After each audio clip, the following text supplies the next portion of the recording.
Good evening and welcome to News Channel 8. I'm Jerome Aegean, and here's some of the top stories we have for you tonight. Another stabbing at Golden Grove once again. 2 car fires and a close call for St. Croix. Horse racing on your Sports 411, and wait for it, Edna goes to the ground floor. These stories and more are up next on News Channel 8.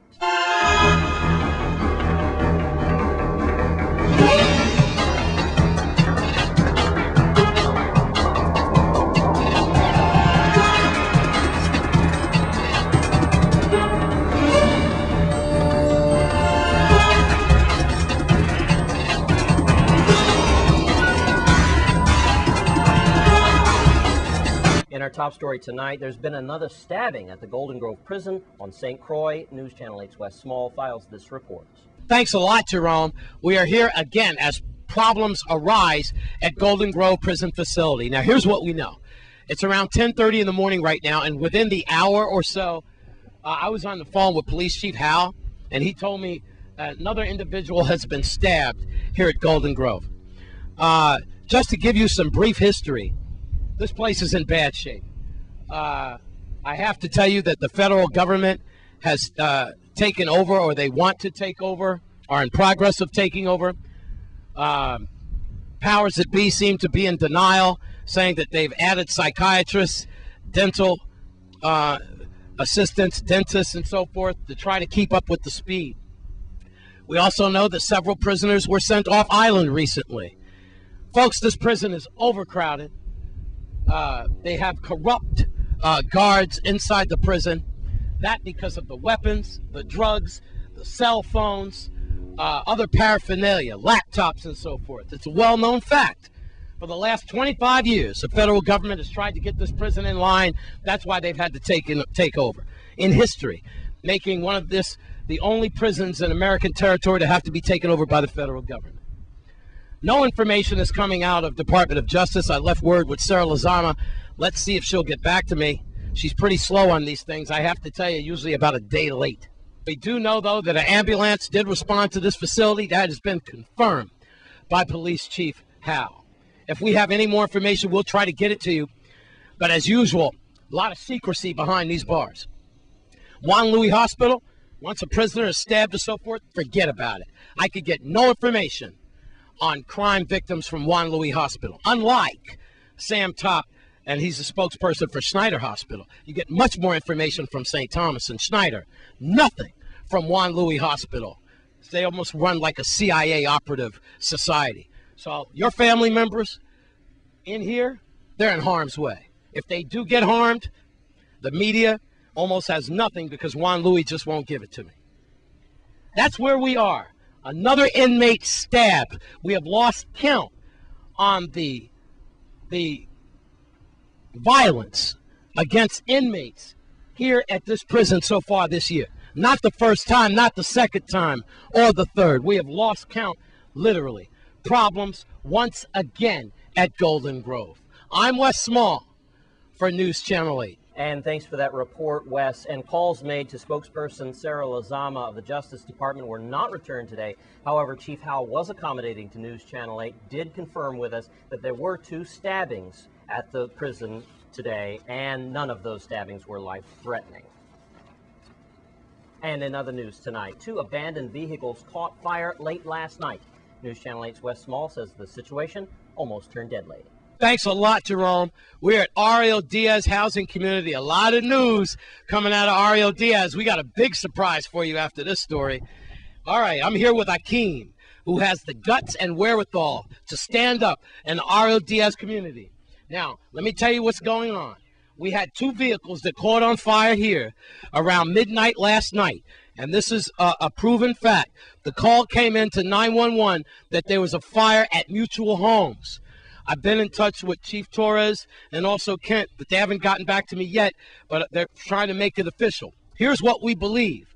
The 911 call mistakenly went in to Mutual Homes.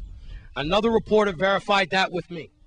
Now, the firefighters apparently, and here's what Akeem wants to complain about, they took a little extra time getting here. All right, Akeem, best of your recollection, come and face the people here. What time did you call the fire department or 911 for this? We call approximately shortly after we discovered the smoke. I mean, because we had to get residents out of the unit because this crap is not safe.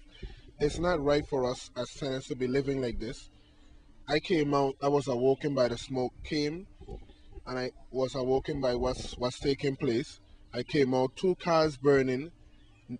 All residents in both building 2 and 3 notified 911. How in the hell, Wes? How in the hell officers could get here before the fire department? What is it? Two officers that came in one patrol car supposed to do with two burning cars, and we got 4 gas tanks in the vicinity of the two cars. Look how close the gas tanks are to these vehicles. A close call. That tank right there, as the cameraman zooms in, is charred. Good thing that the gas company lined these gas tanks. That is for sure. All right, next thing we want to address, all right, we had a slowdown with the mutual homes things, but that got straightened out, but unfortunately we lost the vehicles. Now look at this. Dear resident of Ariel Diaz housing community, you are asked to remove the vehicles by June 7th. Note the date up top, June 3rd. You got 4 days to get your abandoned vehicles away from the area. It's to advise you you're in violation of Section 2, Part 3, blah, blah, blah, blah, blah, blah, blah, to remove the vehicle. Now, Akeem brought this to my attention. Today's the first day of summer, June 21st. So if you could send then The bush is cleared. the resident. We need the bush is cleared.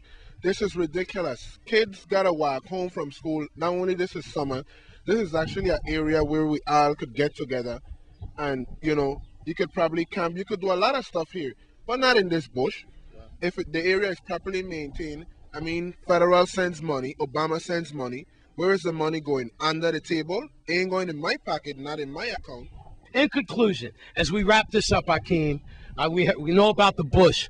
In all fairness, we know Chief Howell and them have been working on the bush, but you guys are surrounded by a lot of bush acreage. I want to say congratulations to the fire department that came out and they responded, in which when I asked what took you guys so long, because my concern mainly, I don't really care about the fire, but I mean the main concern is we have 4 gas tanks in the vicinity of these fire. One is partially charred.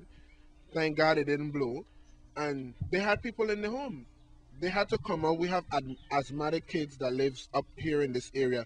This is ridiculous, Wes. They treat us like animals, and it's not safe. All right. It's not safe. Somebody has to do and say something. Action must be taken today. It's 2011, not 2000. That's very good, Akeem. Well said. And we applaud you for coming out for Ariel Diaz residents. We have a lot of children here. Now let's see how long it takes them to get these 2 vehicles out now. Remember, he's holding the letter like threatening residents to move your vehicles. But look how long housing took to get the vehicles out of here. Today's the 21st. Now the vehicles caught on fire last night. These places could have been burned down because of the gas tanks. Come on, housing. Do your jobs. At Ariel Diaz, I'm Wes Small for News Channel 8.